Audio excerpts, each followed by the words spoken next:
امام الانبیاء تاجدار مدینہ صلی اللہ تعالی علیہ وسلم مکہ مکرمہ کی گلیوں کے اندر پھر رہے، صرف لوگوں کو دین کی طرف بلانے کے لیے، کلمے کی دعوت دینے کے لیے، اللہ کی وحدانیت کو سمجھانے کے لیے۔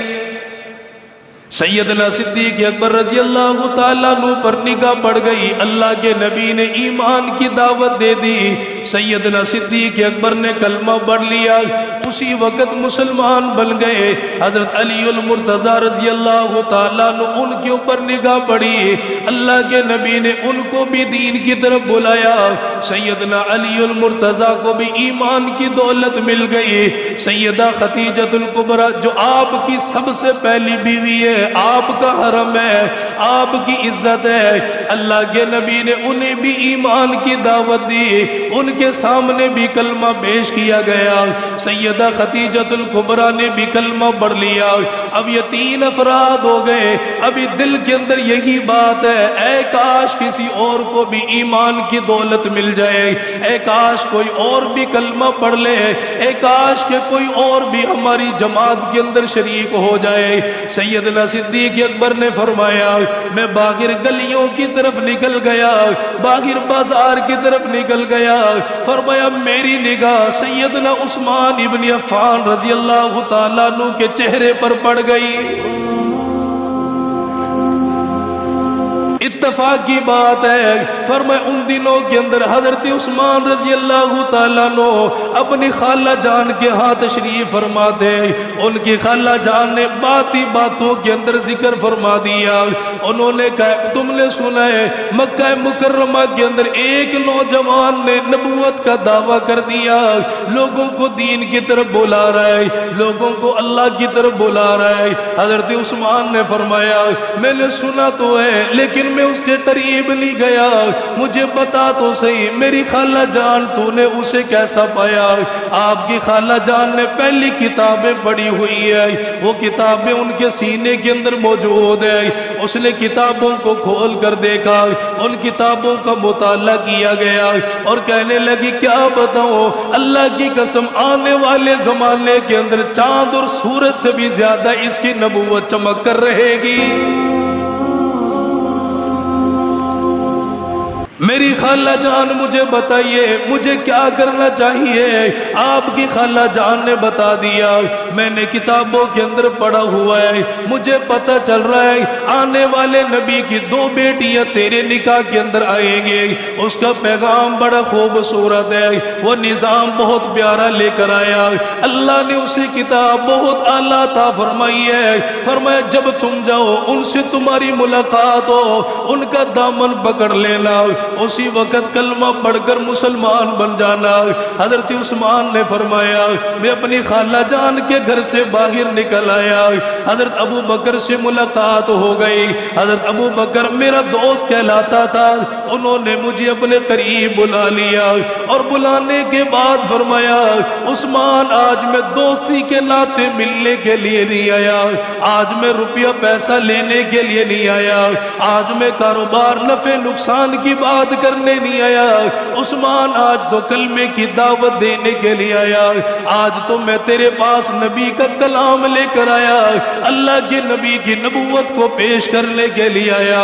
حضرت عثمان نے فرمایا مجھے بتا تو صحیح اس کی اوصاف کو کیسا پایا گیا؟ حضرت ابو بکر نے آپ کی سیرت سنائی ہے، آپ کے اخلاق کا تذکرہ کیا گیا، آپ کے عظیم اخلاق کو بیان کر دیا گیا۔ حضرت عثمان کا دل نرم ہو گیا، آپ نے فرمایا ابو بکر دیر نہ کر، جلدی کر، مجھے بھی اپنے محبوب کے قدموں میں لے جا، میں بھی جا کر کلمہ پڑھوں گا۔ سیدنا صدیق اکبر نے ساتھ لے لیا، اللہ کے نبی کے پاس آ گئے، اللہ کے نبی نے قرآن بھی سنایا، دین کی طرف بھی بلایا، دل تو پہلے ہی چمک چکا تھا، اللہ کے نبی نے جب کلمہ پڑھا دیا سیدنا عثمان عثمان نے فرمایا آقا اب مجھے بتا دیجئے مجھے کیا کرنا چاہیے؟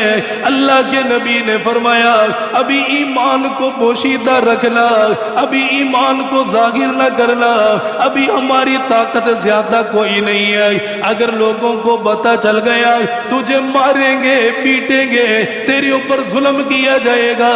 حضرت عثمان نے فرمایا میں کب تک کلمہ چھپاتا، بالآخر میرے چاچا جان کو پتہ چل گیا۔ اور کلمہ چھپنے سے تھوڑی چھپتا ہے، کہتے چاچا کو پتہ چل گیا، بس پھر کیا تھا، ظلم کے پہاڑ ٹوٹ پڑے، آزمائشیں دروازے کے پاس آ گئی۔ وہ عثمان جو چودھریوں والی زندگی بسر کرتا تھا، وہ عثمان جو اعلیٰ قسم کا لباس پہنتا تھا، آج دین کے لیے قربانی دینے کی باری آئی تو کیا کر رہا ہے؟ چاچا جان کو پتہ چل گیا، حضرت عثمان رضی اللہ تعالیٰ عنہ کو بلا لیا گیا، فرمایا بھتیجے میری بات کو سن لے، ہم اس نبی کے مخالف بن گئے، ہم نے اس کا کلمہ کوئی نہیں پڑھا، ہم نے اس کے دین کو قبول کوئی نہیں کیا، ہمارے خاندان کے اندر اکیلا تو انسان ہے جس نے اس نبی کا کلمہ پڑھا، یا تو کلمہ چھوڑ دے یا تو جان کا سودا کرنا پڑے گا۔ حضرت عثمان نے فرمایا پرواہ کوئی نہیں، میری جان چلی جائے گی لیکن اپنے محبوب کا دامن کبھی نہیں چھوڑوں گا۔ ظلم کرنے والے جب آتے ہیں تو 100 طرح کے ہیلے بہانے تراش لیا کرتے ہیں۔ انہوں نے ایک کمرے کے اندر اسے بند کیا، وہ جو بڑے ناز نخروں کے اندر پلا تھا، جس کا ایک بڑا کاروبار تھا، اسے ایک کمرے کے اندر بند کیا گیا اور اس کے ہاتھ پاؤں باندھ دیے گئے۔ اسے کہا عثمان کلمہ چھوڑ دے ورنہ بھوکا اسی کمرے کے اندر مر جائے گا، تم کر لو جو تم کر لو لیکن میں کلمہ نہیں چھوڑ سکتا۔ کا تاریخ کے اندر ہے، سیرت کی کتابوں کے اندر لکھا ہے کلمہ چھڑانے کے لیے اتنا مجبور کیا گیا کہ دھواں، اور وہ دھواں جو انسان کی جان نکال دے، زہریلا قسم کا دھواں، وہ جلایا جاتا تھا اور کمرے کے اندر لا کر ان کی ناک کے پاس اسے بار بار کیا جاتا تھا۔ کھانستے، الٹی آتی، کہ آتی، بے ہوش ہو کر زمین پر گر جاتے، لیکن کلمہ نہیں چھوڑا۔ کیسے چھوڑ دیتے یار؟ جسے کلمے کی پہچان ہو گئی ہو وہ کلمہ کیسے چھوڑ دے؟ اتنا ظلم کیا گیا، بار بار دھواں لگایا گیا، کمرے کے اندر بند کرنے کے بعد روٹی بند کر دی گئی، پانی بند کر دیا گیا، کھانے پینے کے لیے کچھ نہ دیا گیا۔ حضرت عثمان رضی اللہ تعالیٰ عنہ فرماتے ہیں کئی گھنٹے تک بے ہوش رہتا، جان نکلنے کے قریب آ جاتی۔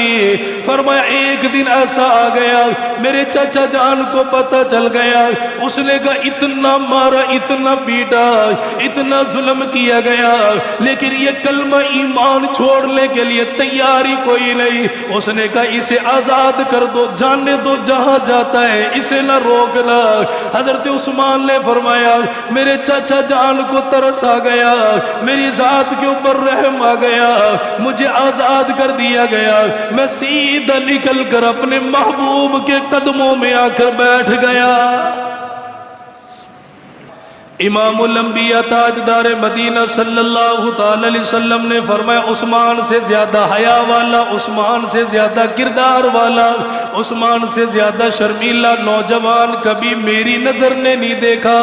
اللہ کے نبی نے ان کو بلایا اور ان کو بلانے کے بعد فرمایا عثمان میری بیٹی سیدہ رقیہ اگر تو چاہے میں تیرے نکاح کے اندر دینا چاہتا ہوں۔ وہ نوجوان کتنی عظمتوں کا مالک ہے، کتنی شان کا مالک ہے، جسے اللہ کے نبی خود اپنی بیٹی نکاح کے اندر دے رہے، جسے اللہ کے نبی خود بلا رہے، جسے پیغام نکاح دیا گیا۔ اللہ کے نبی نے فرمایا عثمان تجھ سے زیادہ اچھا، تجھ سے زیادہ باکردار، تجھ سے زیادہ اخلاق والا مجھے داماد نہیں ملے گا، اور میری بیٹی سے زیادہ حسن اخلاق والی بیوی تجھے کائنات کے اندر کوئی نہیں ملے گی۔ حضرت عثمان نے فرمایا آقا مجھے دیر کوئی نہیں ہے، اگر آپ کی رضامندی ہو آپ اسی وقت میرا نکاح پڑھا دیجئے۔ نکاح پڑھا دیا گیا، آپ کے داماد بن گئے، بڑی پیاری زندگی بسر ہو رہی ہے۔ ادھر عرب والوں نے اتنا تنگ کر دیا، اتنا تنگ کر دیا، کھانا پینا بند کر دیا گیا، ساز و سامان لینا خریدنا بند کر دیا گیا۔ اللہ کے نبی نے صحابہ سے فرمایا میرے دیوانوں اب جلدی کرو، یہاں سے نکل کر چلے جاؤ، حبشہ کی طرف چلے جاؤ۔ اللہ کے نبی نے عثمان کو بھی فرما دیا عثمان تو بھی چلا جا، اپنی بیٹی رقیہ کو بھی فرما دیا تو بھی عثمان کے ساتھ چلی جا۔ سیدہ رقیہ تیار ہو گئی، آپ بھی تیاری کے اندر مصروف ہے۔ پھر اللہ کے نبی اچانک گھر سے باہر تشریف لائے، سر مبارک کے اوپر دیکھا چھوٹی سی گٹھڑی رکھی ہوئی ہے۔ صحابہ اکرام دیکھ کر حیران ہو گئے، فرمایا آقا یہ کیا چیز ہے جو آپ نے اپنے سر کے اوپر اٹھایا ہوا ہے، ہمیں دے دیجئے، وزن ہم اٹھا لیں گے، جہاں تک پہنچانا ہم پہنچا کر آئیں گے۔ اللہ کے نبی نے فرمایا نہیں میرے دیوانوں میرے پروانوں، یہ تو میری بیٹی کا سامان ہے، میری بیٹی کی ضروریات زندگی کا سامان ہے، اور میں دنیا والوں کو بتاؤں گا بیٹی بوجھ بن کر نہیں آتی، اللہ کی قسم یہ تو اللہ کی رحمت بن کر آیا کرتی ہے۔ یہ بوجھ نہیں ہے، یہ اللہ کی رحمت ہے۔ خود وہ گٹھڑی مبارک اٹھا کر لا رہے، حضرت عثمان کو تیار کیا، روانہ کر دیا۔ دونوں میاں بیوی چلے گئے، یہ 4 افراد ہیں، 4 عورتیں تھیں اور 8 افراد تھے۔ یہ دریا کے راستے کے ذریعے سے سیدنا عثمان رضی اللہ تعالیٰ عنہ جو اس قافلے کے امیر بنائے گئے، ان کو لے کر حبشہ کے دربار کے اندر چلے گئے۔ شاہ نجاشی کا دربار لگا ہوا ہے، یہ بادشاہ بھی بڑا اچھا ہے، اللہ کے نبی نے اس کی بڑی تعریف فرمائی ہے۔ حضرت عثمان بھی چلے گئے، آپ کے ساتھ جو صحابہ کرام کی جماعت ہے وہ بھی چلے گئے، حضرت جعفر تیار بھی ان کے ساتھ ہے، انہوں نے بھی جا کر قیام کر لیا گیا۔ بادشاہ نے کہا بتاؤ تو صحیح کہاں کے رہنے والے، کہاں سے چل کر آئے ہو؟ مسلمانوں نے اپنا تعارف کروا دیا، اپنے نبی کا تعارف کروا دیا۔ اتنے میں کافروں کی جماعت بھی پیچھے پیچھے آ گئی، انہوں نے آ کر کہہ دیا اے بادشاہ تمہیں معلوم نہیں ہے یہ لوگ بددین بن گئے، ان لوگوں نے اپنا علاقہ چھوڑ دیا، ان لوگوں نے اپنے آبا و اجداد کے دین کو خیر باد کہہ دیا۔ بادشاہ سن رہا ہے، حضرت جعفر کھڑے ہو گئے اور آپ سے کہا گیا جو قرآن تمہارے نبی کو اللہ نے عطا فرمایا وہ قرآن پڑھ کر سناؤ تو صحیح، کیسا قرآن تمہارا نبی لے کر آیا؟ حضرت جعفر تیار کھڑے ہو گئے، آپ نے سورہ مریم کی تلاوت فرمائی ہے۔ بادشاہ چونکہ حضرت مریم کا ماننے والا، حضرت عیسیٰ کا ماننے والا، اور اس ساری سورہ مبارکہ میں اللہ نے عیسیٰ علیہ السلام کا بھی ذکر فرمایا، آپ کی والدہ کا بھی ذکر فرمایا۔ بادشاہ نے جب یہ سنا اس نے کہا یہ کاہنوں کا کلام نہیں، نجومیوں کا کلام نہیں، شاعروں کا کلام کوئی نہیں، مجھے یہ لگتا ہے اللہ نے آسمانوں سے اپنے حبیب پر نازل فرمایا۔ بات کھل گئی، حقیقت سامنے آ گئی۔ ہم نے یہ سارا قصہ بیان نہیں کرنا، وہ تو بہت طویل ہے۔ خود بھی اس نے پیغام دیا کہ اگر مجھے موقع ملا تو میں اس نبی کے پاس جاؤں گا، اس کے پاؤں دھو دھو کر خود پیوں گا، اس کے یہ الفاظ تھے۔ اس نے کہا کہ اگر مجھے موقع نہیں ملا تو جا کر پیغام دے دینا۔ اللہ کے نبی کو پیغام ملا، اس کی وفات ہو چکی تھی، غائبانہ طور پر زندگی میں ایک دفعہ اللہ کے نبی نے جنازہ ادا فرمایا، وہ بھی اسی بادشاہ کا تھا۔ حضرت عثمان فرماتے کہ ہم وہاں تھے، پھر اچانک ایک خبر پھیلی عرب کے اندر، بھائی قریش کے جو لوگ ہیں، بڑے بڑے تاجر ہیں، سردار ہیں، وڈیر ہیں، انہوں نے کلمہ پڑھ لیا۔ اب چونکہ نکلنے کی وجہ کیا تھی کہ یہ کلمہ نہیں پڑھتے، جب کلمہ پڑھ لیا تو اب یہ تو ہمارے ساتھی ہو گئے نا، اب اپنے وطن واپس لوٹ چلتے۔ حضرت عثمان فرماتے ہم واپس آ گئے، جب واپس آئے تو پتہ چلا کہ وہ تو ایک افواہ تھی، جھوٹ بولا گیا تھا، تو واپس چلے گئے۔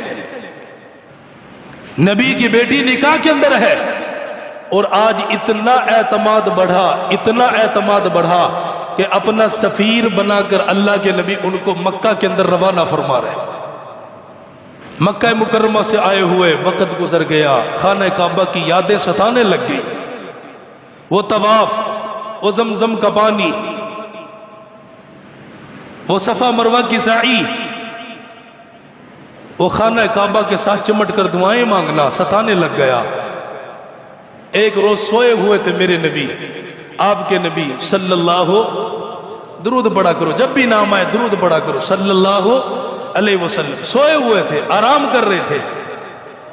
آپ کا سونا بھی عبادت تھا، چونکہ آنکھ سوتی تھی، دل اللہ کی یاد میں مشغول رہتا تھا، ایسے آرام کرتے تھے، آرام فرما رہے تھے۔ امام الانبیاء تاجدار مدینہ صلی اللہ تعالی علیہ وسلم آرام فرما رہے، نیند کی حالت کے اندر ہے۔ خواب آ گیا، خواب کے اندر کیا دیکھا؟ میں نے جسم کے اوپر احرام کی چادریں باندھی ہوئی ہے، ہم لوگ خانہ کعبہ کا طواف کر رہے ہیں، حرم کعبہ کے اندر چلے گئے، اللہ کے نبی بیدار ہو گئے۔ آپ نے صبح کے وقت صحابہ کرام کو جمع فرما لیا، ان کو جمع کرنے کے بعد فرمایا، او میرے دیوانوں، او میرے پروانوں، او میرے مستانوں، آج میں نے یہ خواب دیکھ لیا، میرے جسم کے اوپر احرام کی چادریں سجی ہوئی ہیں، ہم لوگ خانہ کعبہ کا طواف کر رہے، ہم لوگ زمزم کا پانی پی رہے، ہم لوگ صفا مروہ کے اوپر چکر لگا رہے۔ اللہ کے نبی نے جب یہ خواب بیان کیا، صحابہ کرام کی بھی تمنا بڑھ گئی ہے، صحابہ کرام کی بھی چاہت بڑھ گئی ہے۔ حالانکہ آپ نے کسی دن کا نام نہیں لیا، کسی مہینے کا نام نہیں لیا، کسی دن کا تذکرہ نہیں فرمایا، کسی سال کا تذکرہ نہیں فرمایا،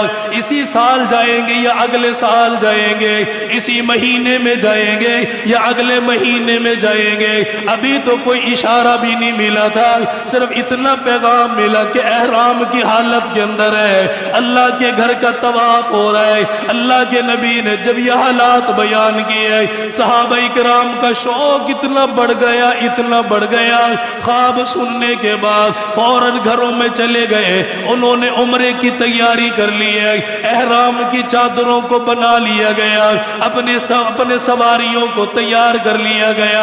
اللہ کے نبی نے جب ان کا یہ جوش دیکھا، ان کا یہ پیار دیکھا، خانہ کعبہ کے اندر ان کا یہ تڑپنا اور مچلنا دیکھا، اللہ کے نبی نے فرمایا اب دیر نہ کرو، جلدی کرو، ہم سب لوگ اللہ کے گھر کے دیدار کے لیے روانہ ہوں گے۔ احادیث کی کتابوں کے اندر 1400 صحابہ کرام مسجد نبوی کے دروازے کے پاس آ کر تیار ہو گئے، اللہ کے نبی کا انتظار فرمانے لگ گئے۔ آپ وہاں سے نکلے، حجرہ مبارک کے اندر چلے گئے، آپ نے غسل مبارک فرمایا، آپ نے سر مبارک کے اندر زلفوں کے اندر کنگھی مبارک پھیری، پھر وہاں سے تشریف لائے۔ آپ نے فرمایا میرے دیوانوں، میرے پروانوں، اب ہم لوگ مکہ مکرمہ کے لیے روانہ ہوں گے، اندازہ لگاؤ یہ عاشقان رسول کا مجمع نکل رہا ہے، یہ خانہ کعبہ کے دیدار کے لیے لوگ جا رہے ہیں، یہ صفا مروہ کی سعی کے لیے لوگ جا رہے ہیں۔ جب یہ لوگ نکلنے لگے، پورا مدینہ صحابہ کرام کی آواز کے ساتھ گونج اٹھا، اور آواز کیا تھی؟ لبیک اللہم لبیک، لبیک لا شریک لک لبیک، ان الحمد والنعمت لک والملک لا شریک لک۔ اللہ کے نبی بھی بلند آواز کے ساتھ بڑھ رہے، صحابہ کرام بھی بڑھتے جا رہے۔ فرمایا مدینہ مکرمہ سے باہر نکل گئے، اللہ کے نبی نے احرام کی چادروں کو باندھ لیا، صحابہ کرام کو بھی اشارہ کر دیا گیا، او میرے دیوانوں یہاں سے میقات شروع ہو گئی، اب تم بھی احرام کی چادروں کو باندھ لو۔ صحابہ صحابہ کرام نے بھی چادروں کو باندھ لیا، یہ چلتے ہوئے چلے گئے۔ وہاں اللہ کے نبی نے ایک قاصد کو روانہ کیا، تم مکہ کے حالات کو جا کر بتانا، وہاں کے سرداروں کی حالت بتانا، وہاں کے لوگوں کی حالت بتانا، انہوں نے کیا معاملہ کیا۔ یہ نوجوان چلا گیا، اس نے آ کر بتایا یا رسول اللہ آپ تشریف لے آئیے، لیکن یہ خبر پورے جنگل کے اندر پھیل گئی، عرب کے اندر چلی گئی، اللہ کے نبی آپ کے ساتھ صحابہ تشریف لا رہے، یہ سردار اکٹھے ہو گئے، انہوں نے پروگرام بنایا اللہ کے نبی کو ہرگز مکہ کے اندر داخل نہیں ہونے دیا جائے گا۔ اتنا بڑا ظلم تاریخ کے اندر۔ اب ان سرداروں نے کیا کیا کہ آپ کی آمد سے پہلے 2-3 افراد ایسے تھے جنہیں خفیہ طور پر بھیجا گیا تھا کہ بھئی جاؤ نبی کو اور صحابہ کو دے کر آؤ، وہ کس حالت کے اندر آئے، تیاری کے اندر، جنگ کرنے آئے، لڑنے آئے، قتل کرنے آئے یا ویسے ہی آئے۔ وہ گیا وہ نوجوان، اس نے سارا معاملہ دیکھا، اس نے کہا سامان ہی نہیں ان کے پاس، تو احرام کی چادریں، کچھ جانور ہیں ان کے ساتھ، وہ تو نہتے آئے ہیں تمہارے پاس، ان کا مقصد ہے صرف عمرہ کرنا ہے اور عمرہ کر کے واپس چلے جائیں گے۔ وہ تلواریں تھی جو ان کے نیام کے اندر تھی، اس وقت وہ تلواریں اپنے پاس رکھنا کوئی بڑی بات نہیں تھی، ہر کوئی اپنے پاس رکھتا تھا۔ ان کا وہ لڑنے نہیں آئے، اگر لڑنے آتے تو بہت کچھ ساتھ لے کر آتے، وہ تو صرف عمرہ کرنا چاہتے ہیں۔ انہوں نے جا کر بتایا، حالانکہ یہ تصدیق کرنے والا کون تھا؟ کافر تھا، اور بتا بھی کس کو رہا ہے؟ کافروں کو رہا ہے، لیکن وہ پھر بھی کیا کر، اگر وہ نبی آ گیا ہماری شکست تسلیم کر لی جائے گی، اور عرب کے اندر یہ کہا جائے گا کہ مسلمان زبردستی مکہ کے اندر داخل ہوئے، بھائی نہیں آنے دیا جائے گا۔ اونٹنی پر سوار ہے، سارے لوگ چلتے ہوئے آ رہے ہیں، اچانک وہ اونٹنی ایک جگہ پر بیٹھ جاتی ہے، وہ قصبہ اونٹنی ایک جگہ پر بیٹھ جاتی ہے، رک جاتی ہے۔ امام الانبیاء تاجدار مدینہ صلی اللہ تعالی علیہ وسلم نے فرمایا صلح حدیبیہ کا مقام آ گیا۔ اس وقت اس جگہ کو جانتا کوئی نہیں تھا، پہچانتا کوئی نہیں تھا، لیکن جب میرے محبوب نے قدم مبارک لگائے، آج اس جگہ کا نام بھی رکھا گیا، آج اس جگہ کو یاد بھی کیا گیا، آج اس جگہ کے اوپر یہ کارنامہ بھی ہوا۔ اللہ کے نبی تشریف لے آئے، آپ کی اونٹنی مبارک اچانک زمین کے اوپر بیٹھ گئی، اٹھنے کا نام کوئی نہ لے، حتیٰ کہ وہ اونٹنی سونے لگ گئی، اونگ کی حالت میں چلی گئی۔ صحابہ کرام بھی پریشان ہو گئے، فرمایا آقا اس اونٹنی کو کیا ہو گیا؟ اسے جگانے کی کوشش کی گئی، لیکن اونٹنی اٹھنے کا نام کوئی نہ لے، جاگنے کا نام کوئی نہ لے۔ اللہ کے نبی نے فرمایا اس کی یہ حالت تو نہیں ہے، یہ جگہ جگہ پر بیٹھتی تو نہیں ہے، مجھے لگتا ہے آج اللہ کی طرف سے کوئی اور فیصلہ آئے گا۔ ابھی تھوڑا سا وقت گزرا تھا، ان لوگوں نے آ کر بتا دیا اے آنے والے مہمان، تم لوگ یہاں سے ایک قدم بھی آگے نہیں بڑھا سکتے۔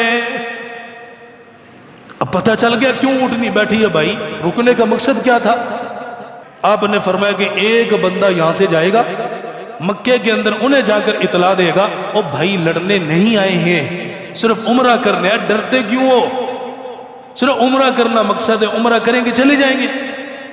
اب بھیجنا کسے؟ یہ مقام بھی ایسا تھا کہ چاروں طرف پہاڑ تو موجود تھے لیکن پانی کا سلسلہ نہیں تھا، ایک کنواں تھا پاس میں، اس میں بھی پانی ختم ہو چکا، چونکہ آپ کی آمد سے پہلے قافلہ گزر چکا تھا، وہ قافلہ پانی ختم کر چکا تھا۔ اللہ کے نبی نے صحابہ سے فرمایا پانی کہیں ہے تو لے آؤ۔ صحابہ اکرام نے عرض کیا یا رسول اللہ کنویں کے اندر جھانک کر دیکھا گیا پانی کوئی موجود نہیں، جو تھا نکال لیا گیا۔ آپ نے فرمایا جتنے بھی قطرے جمع ہو ان کو جمع کر کے لایا جائے گا۔ ان صحابہ اکرام نے پانی کو جمع کیا، ایک مشکیزے کے اندر اللہ کے نبی کے پاس لایا گیا۔ آپ نے وضو فرمایا، وضو کے اندر کلی مبارک فرمائی، پانی منہ مبارک کے اندر لیا گیا۔ پھر اس کے بعد پیارے پاک پیغمبر نے وہی پانی کنویں کے اندر ڈال دیا، منہ کے اندر سے نکالا، اس کی منڈیر کے پاس سے اٹھ کر تشریف لے آئے اور صحابہ صحابہ سے فرمانے لگے اس کے منہ کو ڈانپ دو، تھوڑی سی دیر کے بعد اسی حالت کے اندر رہنے دو۔ صحابہ فرماتے ہیں ابھی زیادہ وقت کوئی نہیں گزرا، ہماری آنکھوں نے دیکھا پانی اتنا زیادہ نکلنے لگ گیا، وہ پانی جوش مارنے لگ گیا۔ صحابہ کہتے ہیں ہم نے اپنے برتنوں کو بھر لیا، ہم نے خوب زیادہ پانی پیا، اپنے جانوروں کو پانی پلایا، لیکن کنویں کے اندر سے ایک قطرہ بھی پانی کا کم نہیں ہوا۔ یہ میرے محبوب کی شان تھی، آپ کا معجزہ تھا۔ آپ نے فرمایا بھائی کسے بھیجیں؟ نام آ گیا حضرت عمر کا، چلو بھائی حضرت عمر آپ کو بھیجا جائے گا۔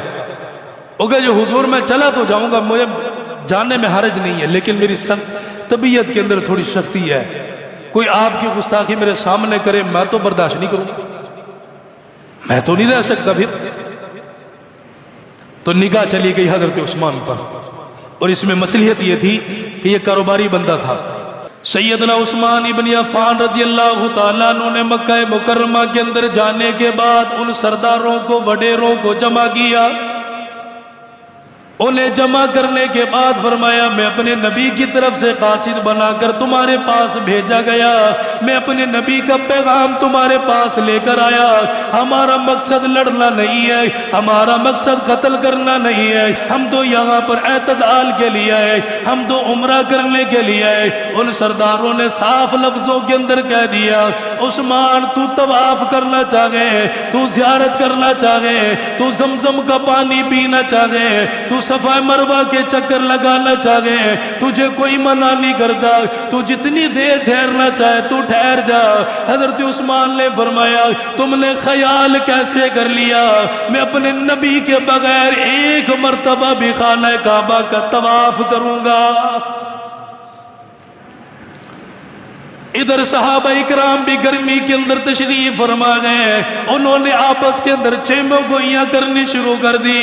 انہوں نے کہا عثمان کا مقدر جاگ گیا، عثمان کی قسمت بلند ہو گئی، عثمان کو اعلیٰ مقام مل گیا، آج وہ جائے گا، وہ طواف بھی کرے گا، وہ ملتزم کو پکڑ کر اللہ سے دعائیں بھی مانگے گا، حجر اسود کا بوسہ بھی لے گا۔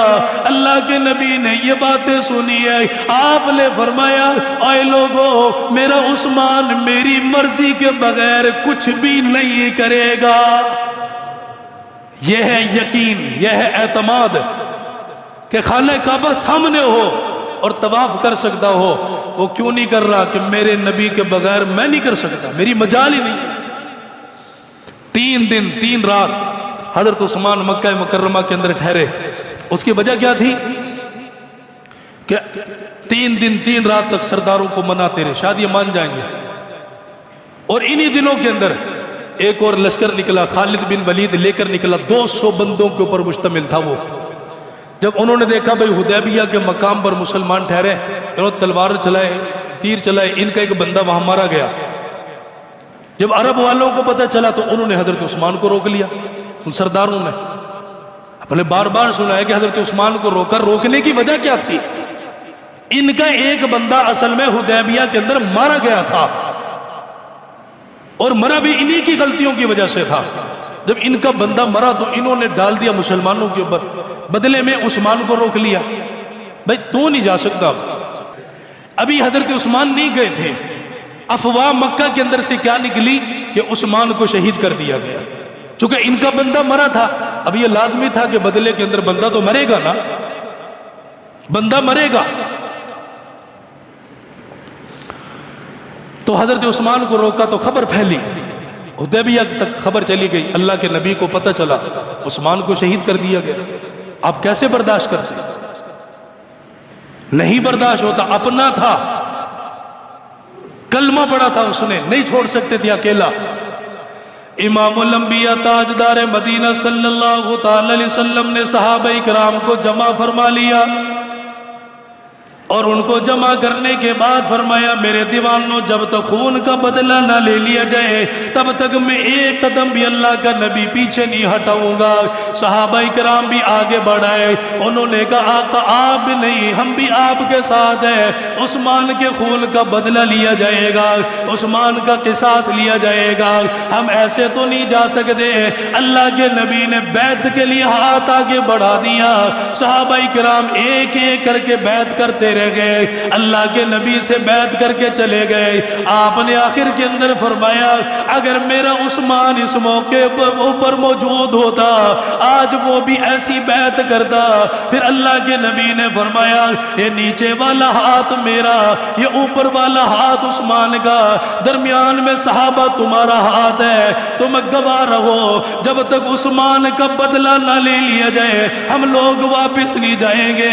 اللہ کو ان کی ادا اتنی پسند آئی ہے، اللہ نے فرمایا میرے نبی نیچے تیرا ہاتھ چلا گیا، درمیان میں صحابہ کا ہاتھ آ گیا، اوپر عثمان کا ہاتھ آ گیا، فرمایا ان کو بتا دے ان سب سے اوپر اللہ نے اپنا ہاتھ رکھ دیا، فرمایا تم بدلہ لینا چاہتے ہو اللہ بھی تمہاری طرف سے بدلہ لے کر رہے گا۔ پتہ کتنی شان اس کی۔